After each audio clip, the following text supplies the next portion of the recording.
시간 하나님의 계획과 지혜라는 제목으로 말씀을 드리겠습니다. 하나님은 온 우주 만물을 당신의 계획과 지혜로 다스리십니다. 인간들도 하나님의 계획 속에 살게끔 되어 있습니다. 아무리 자기들 멋대로 생각대로 살고 싶어도 하나님은 원치 않으십니다.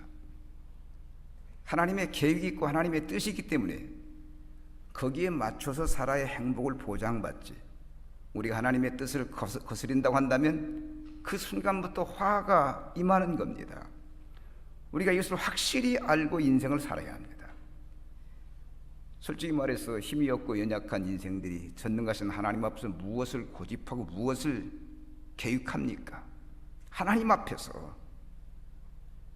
물론 내 지식도 있고 경험도 있기 때문에 그것이 드러나고 싶겠지만 다 부질없는 일입니다.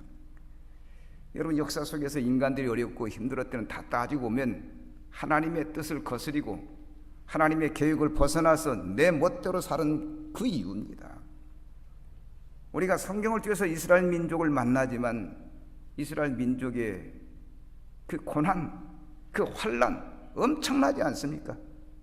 그것이 다 따지고 보면 하나님의 계획과 섭리를 벗어났던 겁니다. 하나님이 이렇게 살아야 한다, 말씀대로 살아야 한다, 율법대로 살아야 한다, 모든 조건을 다 주시고 너희들이 율법 가운데 거한다고 하면 내가 복을 주지만 율법을 어긋나게 하면 너희들이 화를 당한다, 분명히 말씀하셨지 않습니까?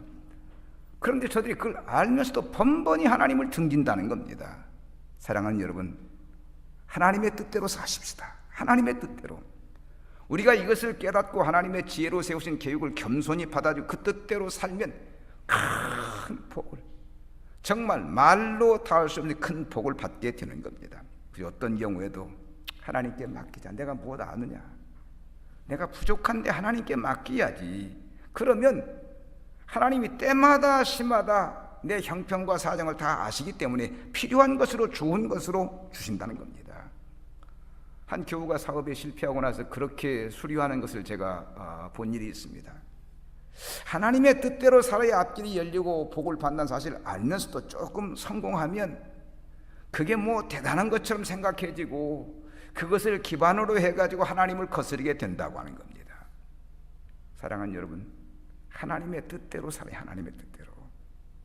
기독교 신앙은요, 우리 기독교 신앙은 하나님의 계획을 알고 그 뜻대로 사는 겁니다. 그러면 모든 것이 합력하여 선을 이루게 됩니다. 여러분은 언제나 하나님만 바라보고 의지하고 그 뜻대로 사시기를 힘쓰시기 바랍니다. 평생을 그렇게 사십시오. 평생을. 이것이 최고의 복이거든요. 오늘 아침 읽은 이 본문, 우리 함께 읽은 이 말씀은 하나님의 계획과 지혜를 말하고 있습니다. 즉 이방인을 위한 구원 계획이 갑자기 그냥 이루어진 것이 아니고 하나님의 영원하신 경륜 속에 있었다고 하는 겁니다. 여기서 바울 사도는 모든 나라 백성을 구하는 하나님의 뜻이라는 거, 하나님의 섭리라는 겁니다. 우리 하나님은 옹졸하신 분이 아니에요. 그저 나 좋은 사람만 복을 주시고 나 싫은 사람은 복을 안 주는 그런 하나님이 아니라는 겁니다. 하나님은 유대인도 사랑하시지만 이방인도 사랑하십니다. 그러기에 모든 나라 백성을 다 구원하실 계획을 영원 전부터 세우신 거예요. 그 계획이 그리스도 안에서 예정하신 뜻대로 모든 사람에게 드러나게 됐습니다. 그리고 오늘날 누구나 그리스도를 예수로 믿는 그 믿음으로 담대히 하나님 앞에 나가서 은총을 받은 겁니다. 모든 사람을 사랑하기 때문에 우리가 믿음으로 그리스도의 이름으로 나가면 받아들이신다는 겁니다. 그냥 그리스도를 붙잡고 나가면 되는 겁니다. 여러분, 이 믿음을 가지시기 바랍니다. 그리고 구원의 확신을 갖고 담대하게 살면 됩니다. 그래서 바울이 부탁을 해요. 내가 받는 고난 때문에, 내가 지금 영어의 몸이 돼서 감옥에 갇혀도 이것 때문에 너희들 실망하면 안 된다는 겁니다. 이 고난 때문에 오히려 영광이 된다는 사실을 말하고 있습니다. 여러분, 우리 그리스도인의 고난은 단편적으로 보면 참 고난받는다, 고통받는다라고 생각할지 모르지만 거기서 끝나는 게 아니고 그 뒤에 있는 영광이 크다고 하는 거예요. 여러분, 먼저 하나님께서 모든 나라 백성을 구하는 건 하나님의 계획입니다. 하나님께서 친히 유대인뿐만 아니라 이방인까지도 구원하실 계획을 세우신 겁니다. 자, 본문 9절을 보십시다. 9절, 영원부터 만물을 창조하신 하나님 속에 감추어졌던 비밀의 경륜이 어떠한 것을 드러나게 하려 하심이라. 쉽게 말하면 만물을 창조하신 하나님 속에 오래적부터 감추어진 경륜, 즉 신비로운 계획이 알려졌다는 겁니다. 여기서 만물은 모든 걸 뜻하는 말로 물질 세계와 정신 세계를 포함한 모든 하나님의 창조 세계를 의미합니다. 바울이 강조하는 영원부터인데 곧 구속의 비밀이 이 영원부터 하나님의 계획 속에 있었다는 거예요. 여러분, 하나님이 누구십니까? 전능하신 분이고 영원하신 분이 아닙니까? 절대자입니다. 그러므로 인간 구원을 그냥 한순간에 결정한 것이 영원부터 계획하셨다는 거예요. 그리고 비밀의 경륜은 이방인이 유대인과 같이 구원에 동참하게 되는 것을 말합니다. 아마 유대인들은 이걸 상상도 못할 것이겠지만 이방인들을 하나님께서 영원전부터 구원할 계획을 가지고 하셨다는 겁니다. 그러다가 때가 되어 하나님 앞에 하나님께 감췄던 그 비밀의 경륜이 바울의 마음속에 드러나서 이방인도 구원받을 수 있다, 확신이 온 겁니다. 그래서 눈부시게 바울이 이방인 전도를 위해서 힘쓴 거예요. 이게 얼마나 놀라운 신비인지. 하나님의 그 놀라운 능력 가운데 우리가 구원받은 거예요. 우리가 정말 이것을 기억해야 합니다. 하나님께서 나 한 사람 구원하기 위해서 얼마나 많은 시간과 노력을 기울이셨는지 여러분, 그게 생각이 안 되십니까? 자, 오늘 우리가 지금 이 자리에 앉아서 하나님을 거룩하게 예배하고 있는데 여기 앉혀놓기까지 하나님께서 어떤 역사를 이루셨을까 한번 생각해 보세요. 만세전에 계획을 세우시고, 그리고 때가 되어서 독생자 예수를 보내시고, 예수 그리스도가 33년 사는 과정에서 인간의 죄를 구속하여 십자가를 지게 하시고, 그리고 죽으셨다가 부활하게 하시고, 그리고 모든 걸 이루신 다음에 천국에 가셨습니다. 그 그리스도의 복음이 사도들을 통해서 소아시아와 그리고 유럽과 구미 그리고 아시아를 통해서, 그리고 동방의 작은 나라 한국 땅에 복음을 전하게 하시고, 그리고 이 땅에 사는 정말 부족한 우리에게 이 복음이 전해진 이 섭리를 한번 생각해 보시라는 겁니다. 하나님은 영원전부터 이걸 다 계획하고 계셨다는 거예요. 이게 영원전부터 세우신 계획이 오늘 나에게 이루어진 겁니다. 우리가 이걸 잊어서는 안 된다는 겁니다. 잘못 생각하면 일찍이 하나님께서 유대인만 구원하시려고 하다가 유대인들이 말 안 들으니까 하나님께서 이방인도 구원하시려고 마음먹은 것이다 라고 생각할지 모르지만, 사랑하시는 여러분, 이방인 구원을 하나님이 영원 전부터 세우신 것 믿으시기 바랍니다. 이게 믿어져야 이게 하나님이 나 같은 죄인을 구속하기 위해서 영원부터 계획하시고 섭리하시고 오늘 나에게까지 이런 것이라는 사실이 믿어져야 한다는 겁니다. 바울사들은 여기서 분명하게 이방인의 구원이 하나님의 영원한 계획이었다, 영원한 계획이었다는 겁니다. 결코 나중에 그 계획을 변경해서 유대인들의 초청을 거부하자 차선 방법으로 제2 프레인으로 이방인을 구하는 것이 아니라는 거예요. 달리 말하면 유대인 먹고 나머지 찌꺼기를 갖다 이방인에 준 것이 아니라는 겁니다. 여러분, 우리가 하나님의 구원 계획을, 이방인 사랑을 이렇게 격을 낮추시면 안 되는 겁니다. 결국 이 말은 하나님이 인간을 사랑하여 세운 계획은 절대적이라는 겁니다. 우리를 세운 계획이 절대적이라는 거예요.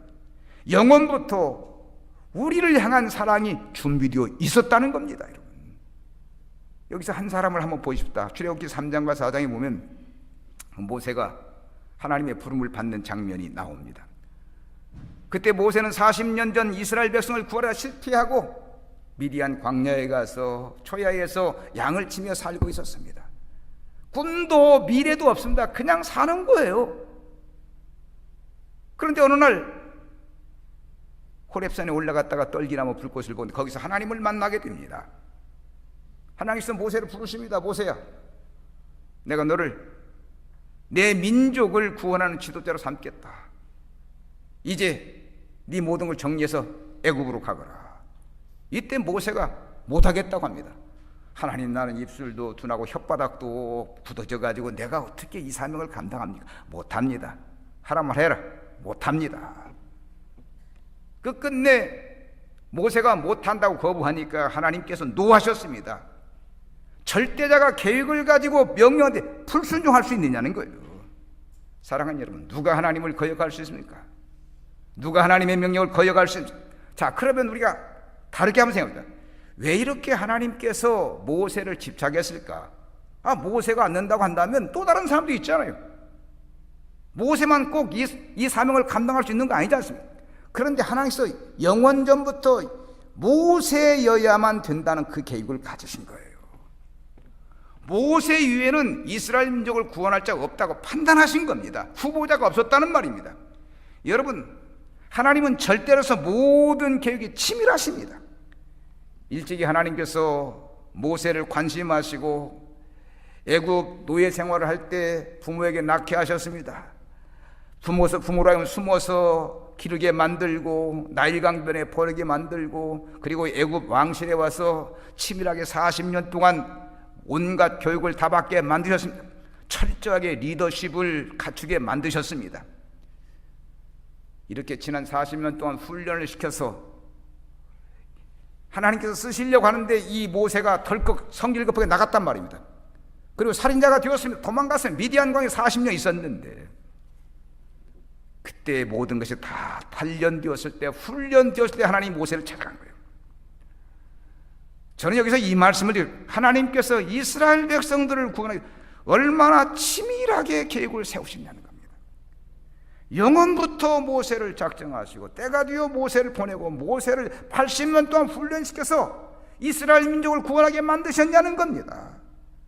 아마 우리 성도님들 가운데 이걸 느끼는 분들이 있을 겁니다. 종종 보면 어떤 어려움을 겪고는 목사님, 이제 생각해 보니까 이게 다 하나님의 섭리였던 것 같다고. 나는 그 어려움을 당할 때 왜 이런 어려움을 당하는지 몰랐는데 지내놓고 보니까 이게 하나님의 뜻이었던 것 같다. 물론 믿음이 없는 분들은 무슨 그럴 리가 있겠냐고 하겠지만은, 여러분, 가령 여러분이 하나님의 섭리 가운데 울산에 오셨고 하나님의 섭리 가운데 많은 교육 가운데 우리 울산 한식교를 섬기겠다는 이게 하나님의 섭리였다고 게 믿어질 수 있겠습니까? 이게 한번 생각해 보세요. 내가 오늘 한신교회 성도로서 이 자리에 예배드린 이 자체가 하나님의 섭리였을까, 하나님의 계획이었을까 한번 생각해 보시라는 겁니다. 이게 믿어져야 우리가 구원의 기쁨과 감격 속에 살 수 있는 겁니다. 사실 어떤 때는 내가 뭔데 나를 위해서 하나님께서 이렇게 영원부터 계획을 세우셨는가 하고 생각될 때가 있습니다. 하지만 이것은 하나님을 서운하게 생각하는 것입니다, 여러분. 왜냐하면 하나님이 나를 위해서 품으신 모든 소원과 계획이 원대하신데 그걸 몰라주고 내 멋대로 내 생각대로 살기 때문이에요, 여러분. 사랑하는 여러분, 이 아침 하나님이 여러분을 사랑하시는 거 믿으십니까? 사랑하시는 거 믿으십니까? 얼마나 여러분들을 사랑하시는데, 사랑하시되 세밀하게 간섭하시고 사랑하시는 거 믿으시기 바랍니다. 정말 우리는 하나님의 섭리 가운데 사는 자들이에요. 그리고 국가도 하나님의 섭리 가운데 있고 온 세계도 하나님의 계획 가운데 있습니다. 지금 우리 세계가, 이 세계를 보면 참 이 미국의 트럼프 대통령 같은 이런 분이죠. 나는 도대체 내 미국 대통령을 인정하고 싶지 않아요. 이거. 적어도 미국이라면 좀 넓어야 하고 양보할 줄 알아야 하고. 지금까지 이렇게 인식되는데 자기 마음에 안 맞으면 그냥 걷어버려요. 돈 주판을 튕겨가지고 안 맞으면 그냥 없었던 거 하자는 겁니다. 이게.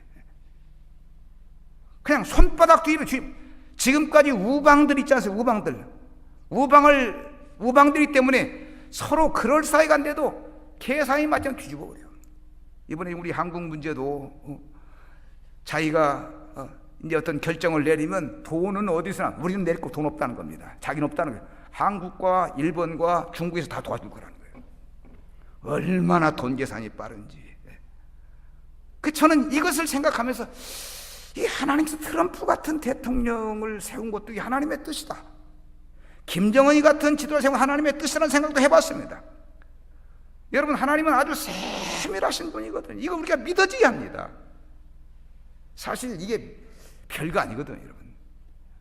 우리가 위대한 인생을 사느냐 못 사느냐는 모든 것이 하나님의 섭리 가운데, 하나님의 지혜 가운데, 계획 가운데 들어온 이거 믿으면 위대한 인생을 사는 것이고, 믿지 못하면 별 볼일 없는 인생을 사는 겁니다, 여러분.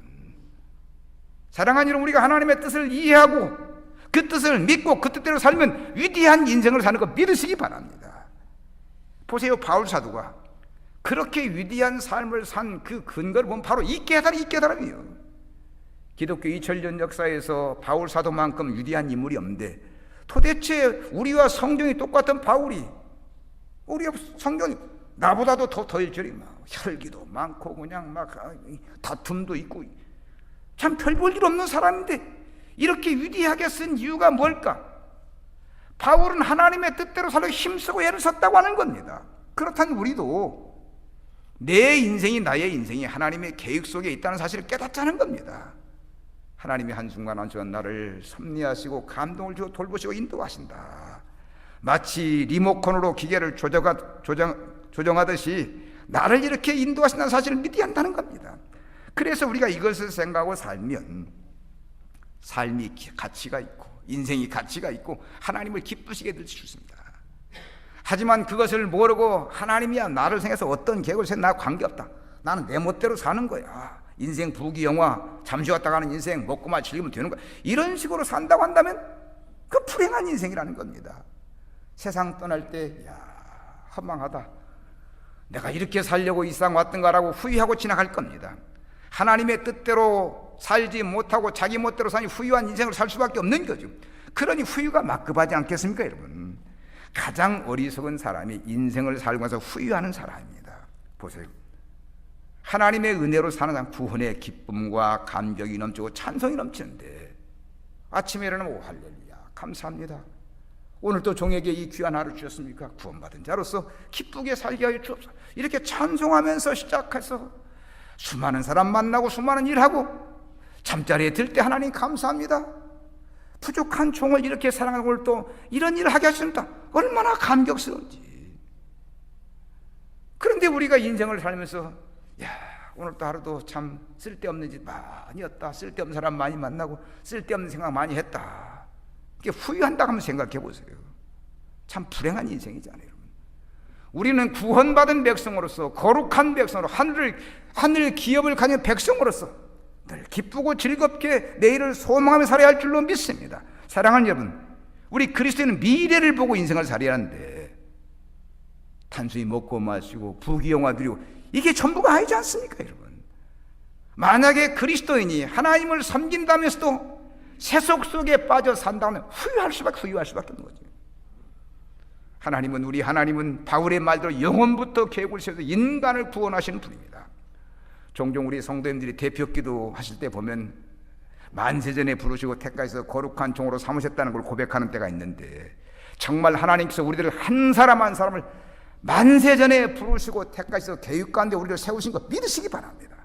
여러분 생각해 보세요.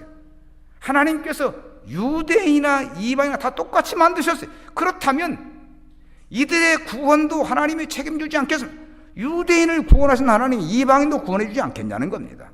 하나님께서 무에서 만물을 창조한 첫 번째 창조나 그리스도를 통한 구속을 통한 새롭게 창조한 그 창조나 다 하나님의 계획과 지혜로만 가능한 겁니다. 우리가 눈에 보이는 것만 전부라고 생각하기 때문에 모르는 것이지, 영적인 세계, 저 신령한 세계를 본다고 한다면 하나님의 계획과 섭리가 얼마나 무궁무진한가를 깨달을 수 있다는 겁니다. 그래서 바울은 덧붙여서 이렇게 말합니다.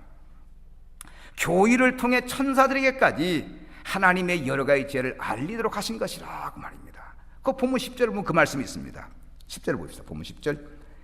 이는 이제 교의로 말미암아 하늘에 있는 통치자들과 권세자, 이 천사를 말합니다. 하늘에 있는 통치자들과 권세들에게 하나님의 각종 지혜를 알게 하려 하심이라. 말이 좀 어렵습니다. 쉽게 말하면 교의를 통해서 하늘의 천사들까지 하나님의 여러 지혜를 알게 하려 하신다는 겁니다. 여기서 하나님의 은혜를 각종 지혜라는 위대한 용어를 쓰고 있습니다. 이게 히브리어 폴 류포이킬로스라는 말인데 아주 굉장히 귀한 말입니다. 이 말이 갖는 의미는 가지각색의 뜻입니다. 말하자면 하나님의 구원의 경륜과 섬수에 나타나는 측량할 수 없는 하나님의 지혜의 오묘한 신령한 무한함을 나타낸다 할 수가 있습니다. 즉 하나님의 지혜가 얼마나 오묘하고 신령한지 모든 걸 다 품습니다. 광명도 품고 어둠도 품고 양지도 품고 음지도 품고. 보세요, 유대인도 품고 이방인도 품습니다. 세상 어느 누가 이 놀라운 하나님의 지혜를 흉내내겠습니까? 어림도 없는 소리죠. 그럼 우리는 이 하나님의 지혜 앞에 머리를 조아려야 합니다. 인간은 도저히 죽었다 깨어나도 생각할 수 없는 큰 은혜이기 때문입니다. 그래서 시편 141편 5절에 시편기가 이렇게 말합니다. 우리 주는 위대하시며 능력이 많으시며 그의 지혜가 무궁하시도다. 그의 지혜가 무궁하다는 겁니다. 보세요, 하나님이 그 지혜로 하늘, 땅, 바다 그 가운데 모든 만물을 다 만드신 거예요. 스토트라고 하는 사람은 이 지혜를 모든 인종과 문화가 다채롭게 어우러져 통일된 교회를, 하나의 통일된 교회를 이루는 하나님의 새로운 사회에 대한 묘사라고 말을 했습니다. 좀 말이 어렵습니다. 쉽게 말하면, 어려운 얘기를 쉽게 말씀드려 보겠습니다. 가령 우리 교회를 한번 보십시다. 우리 교회는 산업도시 울산이 갖는 특징 때문에 경양 각지에서 많은 사람들이 모였습니다. 사실 우리가 이름도 모르고 또 우리의 특징도 모르는 상태에서 그리스도인을 모여서 교회를 이루고 있지 않습니까? 그리스도의 이름으로 모여서 하나의 통일을 이루고 있는 교회입니다. 이것이 저는 하나님의 지혜로 이루어진, 이게 인간의 계획과 섭리 가운데 이루어지겠습니까, 여러분? 이게 하나님의 지혜로 이루어진 거예요. 한 번은 후배 목사님 저한테 그래요. 목사님, 울산에서 목회하는 게 어렵지 않느냐고. 울산은 다 사방팔방에서 모여든 교인들인데 이 교인들을 하나로 뭉치는 게 쉽지 않을 것 같다는 거예요. 자기 생각할 때 어려울 것 같다는 겁니다. 그래서 제가 하나도 어렵지 않다. 교회 밖에는 무슨 뭐 학벌이 있고 학연이 있고 지연이 있고 뭐 핏줄이 있을지 모르겠지만 우리 교회는 모든 걸 초월하여 그리스도 안에서 서로 사랑하고 아끼고 존중하며 살기 때문에 어려움도 없다고 그랬습니다. 제가. 실제로 우리가 이렇게 살고 있지 않습니까? 이게 얼마나 감사한 일인지. 여러분, 우리가 그리스도의 사랑에 취하면 이 사랑에 취하면 아무것도 보이지 않습니다. 무슨 그 사람이 잘났는지 못났는지 학벌이 무언지 집안, 이거 보이지 않는다는 겁니다. 여러분, 하나님께서 지혜로 사랑에 취해서 교회 공동체를 이루게 만드신 거예요. 우리 사이에 무슨 벽이 있습니까? 아무것도 없지 않습니까? 있는 모습 그대로 우리가 만나고 교제하지 않습니까? 언젠가 제가 TV에서 이 동물 프로그램을 봤는데 한 주부가 개를 2마리 키우는데 이놈들이 앙숙이 견원지간이 만나기만 하면 으르렁대고 싸우고 뜯고 물고 뜯고 막 그냥 피투성이가 돼. 이거 말리는 게 쉽지가 않아요. 개 2마리 키우는 게 늘 속상하고 열반이 이 개 때문에 이게. 그 방송국의 동물 그 프로그램 하는 진행자들에게 우리 상태가 이러니까 이걸 좀 어떻게 좀 해결하는 방법이 없겠느냐. 아마 여러분들이 그 프로를 보셨는지 모르겠습니다. 정말 기똥차게 그 치료를 하던 와서 보니까 그 동물 프로그램을 하는 사람이 왔는데 딱 이렇게 보더니 한 공간에다가 개 2마리를 넣어놔요. 그리고 투명유로 가운데를 딱 막습니다. 투명유로. 한 놈은 이쪽에 한 놈은 이쪽에. 만나자마자 으르렁 내고 막 달라들고 막 그냥 별쇼를 다 하는 거예요. 이렇게. 근데 칸막이가 있으니까 물을 수가 없는 거예요. 그냥 얼마나 오랫동안 막 짖고 오르랑대 하다가 나중에 포기하더니 한 3시간쯤 이게 지난 다음에 이렇게 투명유리를 벗겨내니까 소 닭 보듯이 보는 거예요. 이게 소 닭 보듯이. 그냥 괜찮아요. 이게 괜찮아. 사랑하는 여러분, 얼마나 방법이 간단한지 저는 그것을 보면서 참 동물을 훈련시키는 사람이라 참 대단하구나. 그 개 주인은, 그 주부는 그것을 시도하려고 별짓을 다 해야. 싸우면 물도 갖다 부숴보고 그냥 뭐 레몬도 갖다 뿌리고 별짓을 안 되는 거예요. 이게 안 돼요. 자, 그럼 여러분 보십시다. 이렇게 동물을 사로잡는 지혜가 저절로 생기는 것이겠습니까? 한번 생각해 보세요. 저는 곰곰이 생각해요. 동물을 사랑하면 생기게 된다는 거예요. 아멘. 사랑하면. 자, 보십시오. 그런데 하나님께서 놀라운 지혜로 유대인과 이방인의 벽을 갖다 허물어 버린 겁니다. 여러분, 유대인과 이방인은 앙숙이에요. 유대인은 저 지옥의 종자들, 개 같은 종자들, 이방인들을 보면서. 근데 이방인들은 괜히 시비를 거는 것 같잖아요. 왜 우리 보고 우리를 갖다 개 같은 종자라면 왜 우리를 갖다 지옥에 뗄까 그러냐. 이러고 또 달라들으니까 이 이방인과 유대인 사이는 늘 앙숙 아닙니까? 그런데 하나님께서 그 벽을 갖다 그리스도를 통해서 허무른 거예요, 여러분. 그렇지 않고서 어떻게 유대인과 이방인이 한 형제로 한 교회를 섬기고 살 수 있겠습니까? 어떻게 한 공동체가 될 수 있겠냐는 말. 자, 여러분, 사랑하면 지혜가 나옵니다. 싸움과 다툼과 분열과 분쟁을 해결하는 지혜가 나타나는 거예요. 우리 하나님은 인간을 사랑하시기 때문에 당신의 독생자를 이 땅에 보내서 그 지혜로, 그 능력으로 인간과 인간 사이의 덕을 다 허물어 버린 겁니다. 예수의 피 가운데 하나로 뭉친 겁니다. 그래서 우리는 교회를 섬겨서 서로 다른 사람들이 모였지만 그리스도 안에서 화목하게 사는 거예요. 자, 여러분, 우리 하나님의 지혜가 얼마나 놀랍습니까? 그 사랑으로 모든 걸 다 품으시는 겁니다. 사실 우리가 예수 그리스도가 아니고 교회가 아니라면 세상에 나와서 볼 이유가 없는 사람들이거든요. 그런데 하나님께서 우리를 교회를 이루기 위해서 서로 형제처럼 자매처럼 지나게 만드셨다는 겁니다. 바울 사도는 하나님의 사랑에서 오는 그 지혜를 깨달은 거예요. 사랑하는 여러분, 오늘 우리가 인간관계에 분열이 있고 분쟁이 있다는 건 하나님의 섭리를 모르는 것이고 하나님의 사랑을 모르는 거예요. 우리가 하나님의 사랑을 안다면 조금 서운하다 할지라도 참을 수 있습니다. 부모적인 원수가 아닌데 그것도 못 참습니까? 내 서운한 마음 조금 내려놓으면 되는 거죠, 여러분. 아니, 또 바꾸고 얘기하면 나는 하나님을 서운하게 하지 않았습니까, 여러분? 날마다 하나님을 서운하게, 날마다 하나님 갖다 등지고 사는데 그래도 하나님 우리를 감싸시고 우리 예배를 받으시고 우리 앞길을 인도하시고 하늘의 기업을 주시는데 이거 생각하면 인간 사이에 무슨 벽이 필요합니까? 아무짝에도 쓸모없는 것이거든요, 여러분. 그냥 으르렁 대다가 주님 벽 보고 참아야 하는 거죠. 오늘 아침 우리는 이 하나님의 지혜 앞에 머리를 주어줍니다. 하나님의 사랑으로 우리를 서로 하나로 살게 해주신 하나님께 감사드리자는 겁니다. 마지막으로 오늘 본문 11절을 보십시다. 곧 영원부터 우리 주 그리스도 예수 안에서 예정하신 뜻대로 하신 것이라 하겠습니다. 즉 이 말씀은 하나님의 여러 가지 지혜가 하나님께서 그리스도 안에 세우신 계획에 따라 된 것이라고 하는 뜻입니다. 말하자면 그리스도 예수 안에서 우리 성도는 하나님께 나아가신 은혜를 누리는 겁니다. 이렇게 하나님의 지혜로 인간이, 더러운 인간이, 추한 인간이, 죄 많은 인간이 하나님을 만나는 길, 이 루트를 찾은 거예요. 이게 놀라운 일입니다. 인간은 더럽고 추한 죄인이라서 도저히 감히 어떻게 우리가 전능하신 하나님, 거룩하신 하나님 만날 수 있습니까? 하나님을 만나면 죽는데 실제로 여러분 구약시대에 지성도 들어가도 죽은 사람이 있잖아요. 많잖아요, 여러분. 거룩한 하나님을 우리가 더럽고 추한 우리가 어떻게 만납니까? 그런데 기가 막히게 놀라운 지혜로 그리스도 안에서 하나님과 우리가 서로 하나가 된 겁니다, 여러분. 하나님 앞에 나아갈 수 있는 은혜를 누리게 된 겁니다. 이것은 요즘 우리식으로 말하면 로또라고 할 거예요. 대박이랄 거예요. 제가 인간의 언어로 더 이상 표현할 말이 없습니다. 이건 로또 중에 로또고 대박 중에 대박이죠. 인간이 거룩하신 하나님을 만난다는 것 자체가, 하나님을 부른다는 것 자체가, 예수 그리스도 안에 만난다는 것 자체가 이게 놀라운 일이라는 겁니다.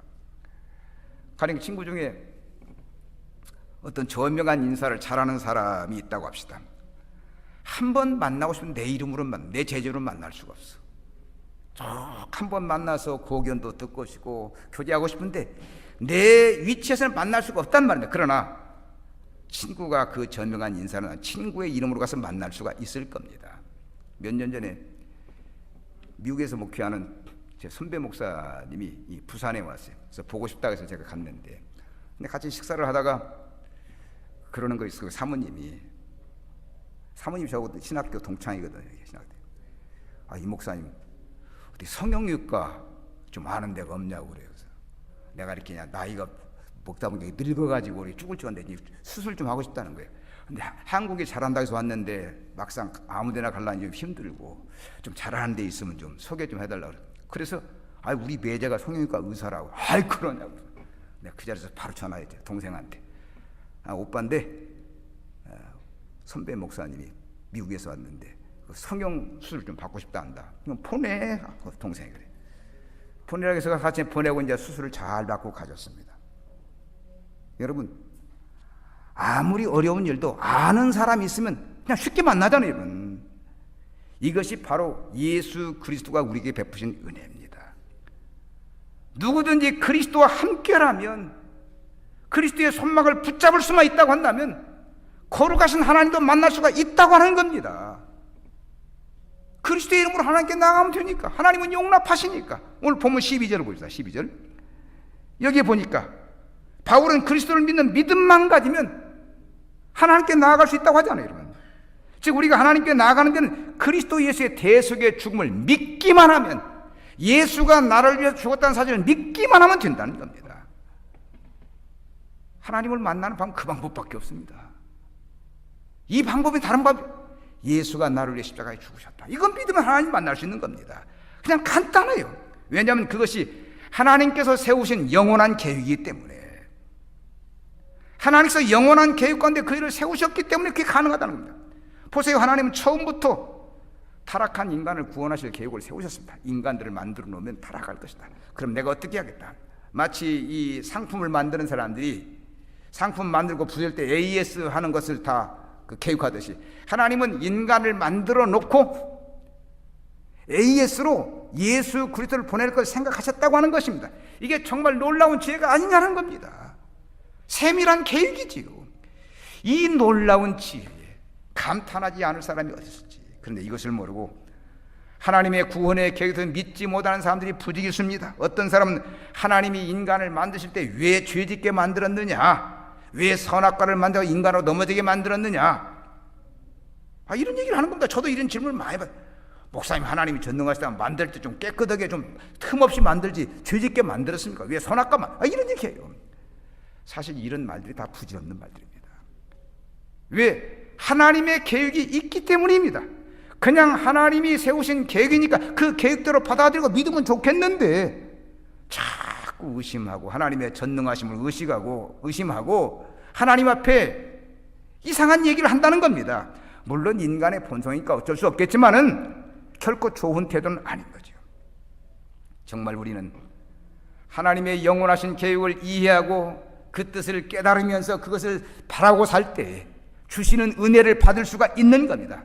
사실 우리 그리스도인들은 하나님의 뜻을 깨닫고 그 뜻대로 사는 자들 아닙니까? 누구든지 그것을 알고 하나님의 뜻대로 살면 큰 복을 누리는 겁니다. 여러분들이 예수 믿고 지금까지 살아온 생을 뒤돌아보면서 내가 왜 이렇게 허물렸는가, 왜 이렇게 어려운가 한번 생각해 보세요. 하나님의 뜻대로 살면 결코 어렵고 힘든 인생이 아닙니다. 너무나도 행복한 인생입니다. 여러분, 하나님 안에 절대자에 우리의 무궁무진한 축복이 있는 거 믿으시기 바랍니다. 그런데 이것을 모르니까 풍요 속에 있어야 할 우리가 빈곤 속에 사는 겁니다. 고통을 받는 겁니다. 하나님 믿으면 모든 걸 얻은 거 똑같은 것인데, 부귀영화 다 하는 거, 영원한 기업까지 다 하는 거 똑같은 것인데, 하나님을 믿으면서도 빈약한 인생, 가난한 인생, 허물진 인생을 산다는 겁니다. 그런 이것을 어디다 놓고 하소연하십니까, 여러분? 우리가 참 누가 보면 15장에 보면 이 탕자의 비유가 나오는데, 이 탕자가 아버지의 유산을 받아서 먼 나라로 갔습니다. 그냥 허랑방 다 썼습니다. 그리고 거지가 되었습니다. 혼자 생각합니다. 야, 내 아버지 집에는 품꾼도 많고 아버지 집에는 쌀도 많고 먹을 것도 많은데 내가 이게 무슨 꼴이냐 생각합니다. 그래, 내가 이제 아버지에게 잘못해 품꾼의 하나로 봐달라고 내가 아버지에게 가야겠다. 그걸 달려옵니다.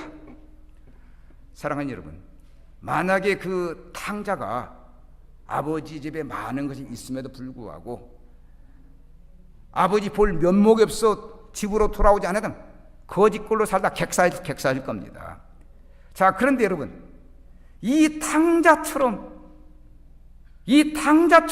하나님을 섬기면서도 거짓처럼 사는 종들이 많다는 거예요. 하나님 앞에 나온 모든 게 다 열리는데, 모든 걸 다 주시는데, 모든 부를 누릴 수 있는데 하나님 앞에 나오지 않고 인간적인 생각, 인간적인 계획까지 산다고 하는 것입니다.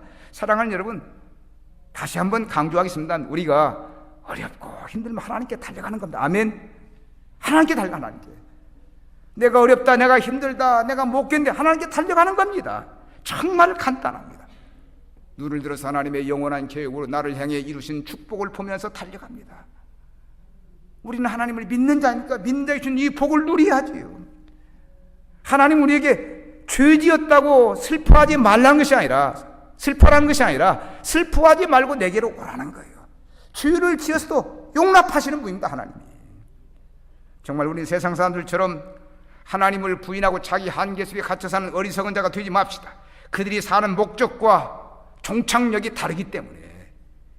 우리는 무엇 때문에 세상 사람들, 우리가 무엇 때문에 하나님을 믿는 사람들, 영원한 축복을 받은 사람, 우리가 무엇 때문에 하나님, 세상 사람들 사느냐는 겁니다. 생각해 보세요.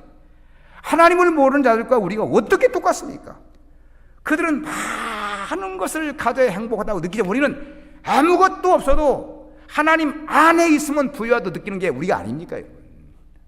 세상 사람들은 손에 쥐어야 행복하다고 느끼죠. 우리는 하나님 보면서 행복을 느끼는 거예요. 그저 하나님의 영원하신 계획 앞에 나를 맡기면 되니까요. 그래서 인생의 복은 하나님의 계획을 깨닫는 겁니다.